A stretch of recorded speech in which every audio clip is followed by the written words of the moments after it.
Greetings everyone, it's Rowan here at the Tea Leaves and Tarot Parlor and doing a reading for Summer Solstice for Litha 2019. Just a general reading to show the influences that we are going to be under during this solstice period, and I'm using the Fairy Forest by Lucy Cavendish. Big fan of Lucy Cavendish and her decks. So right now I'm just activating the cards and asking them to show us through the fae, through the fair folk, show us the way into this summer solstice. Show us the gateways of the north, south, east, and west, and the influences and the energy that we will be under, and how best to use and work with those influences. And so you may want to take a moment to just connect in with your guides and just focus in on what thoughts or intentions or any particular questions that you'd like to have answers to as I shuffle the cards for all of us on this summer solstice.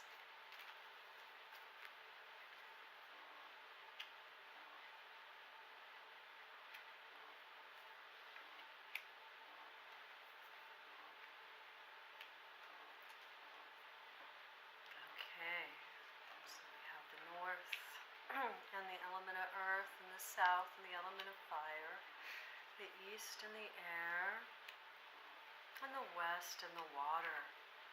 And so, this is already like lining up to be just such a beautiful scene right here. As most of you know, I don't just read the cards, one by one. I like to read them in story format.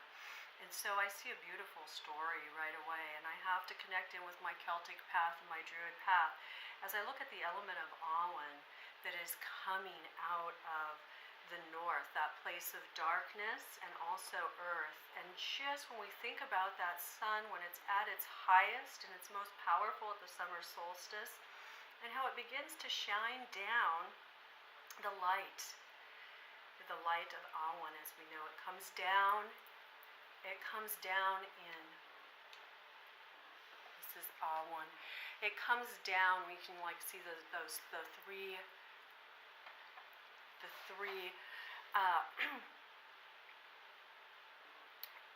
we can see the three rays that Awen comes down and shines her beautiful light down on summer solstice, and really just blessing us with the wisdom of the cosmos onto earth, and really uniting us with the blessing of fairy, and the blessing, not just the blessing of fairy, but the blessings from above. So we're blessed by the divine on earth, and it's a good time for us to remember. It's also a time, as Awen speaks to me and lets me know, that the gateway is opening. So the gateway to the realm of fairy, the gateway to our ancestors, the gateway to our deceased loved ones, and the other realms are going to be wide open as they have been in the past centuries. I mean, this has been going on, obviously, since time immemorial, that at the summer solstice, we as humanity have been celebrating it, and all of the paths are open to us. So Awen is telling us to really, really connect in with that divine spirit, which however way that you do it, make sure, maybe it's like waking up in the morning and doing a ritual. And also because Awen is shining her light down on the earth, in the energy of the north and the earth, make sure that if you do any magic or any blessings on the summer solstice, that you add in an element of that earth, the earth element, and honor the earth element in any blessings or magic this summer solstice. So the next one that I'm brought to, as I begin to look at this beautiful story that's unfolding, and I'm looking in the midday sun. The midday sun, the height, and I'm being drawn to the south. And so this is the point of the highest power, and who is lying in the highest power, blessing us in the energy right now, is the sorceress. So as the sorceress speaks to me, the sorceress is coming in saying, this is a time of magic. This is a time of opening the gates to magic. So we already saw that Awen blessed us with that beautiful opening of divine wisdom from above. And now the sorceress is coming in and saying, it's okay, take your power. Take your power, engage your magic, dance your dance, live your life, and also include the Fae. Include those beautiful co-creators in our reality. And they want to be part of our rituals, they want to be part of our celebrations, and they want to be part of our daily lives as much as we will allow them to be. So this is a good time to really focus in on your power, your magical abilities, and also to invite in otherworldly helpers. Beautiful. So then moving into the rising sun and where this journey is all taking us, and this is the wild hunt. The wild hunt is like one of my favorite events, and then we're used to this happening at Samhain, at the close of the year and the opening of the Celtic New Year. But it also happens at Litha, at summer solstice, that time in between, that sacred space where, once again, the gates of the underworld are open, and they ride the wild hunt, and following on horses, dogs. It's the wraith. It's the movement of the wraith, the fairy wraith, coming through and collecting anybody that is lost, bringing back anybody that is wandering the earth. So those souls that have departed us but are still wandering, it's their time to be guided into the underworld. And it's also a time where we can journey with the fairy wraith. We can ride the wild hunt. And it is about bringing up the sun.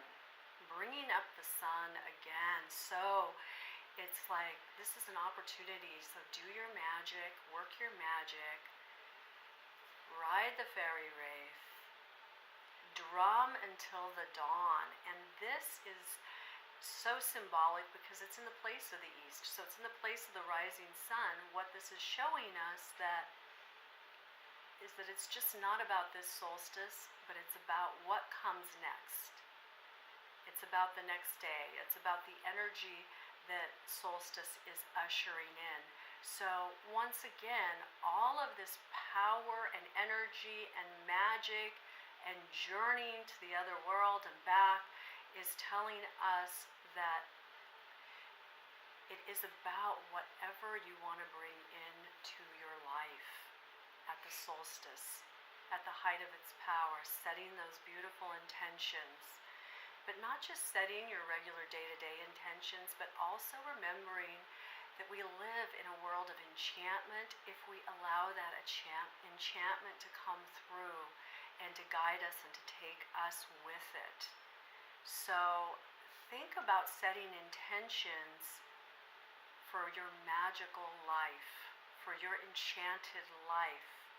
Think about what you're going to do to add a little bit of magic, a little bit of power, or maybe a lot of magic and a lot of power to the coming year in order to bless your life and those around you.